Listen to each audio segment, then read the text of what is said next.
मुंबई अहमदाबाद राष्ट्रीय महामार्गावर एक धक्कादायक अपघात घडल्याची घटना समोर आली। पुलावरून जात असताना भरधाव वेगातील मोटरसायकल चालकाचा ताबा अचानक सुटला आणि दुचाकी थेट पुलावरून खाली कोसळली।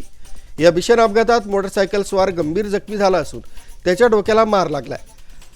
अपघात होताच परिसरातील नागरिकांनी तत्काळ घटनास्थळी धाव घेत जखमींना बाहेर काढलं आणि रुग्णवाहिकेनं रुग्णालयात दाखल केलंय। दुचाकीचा वेग जास्त असल्याने चालकाचा ताबा सुटल्याची शक्यता व्यक्त केली जाते।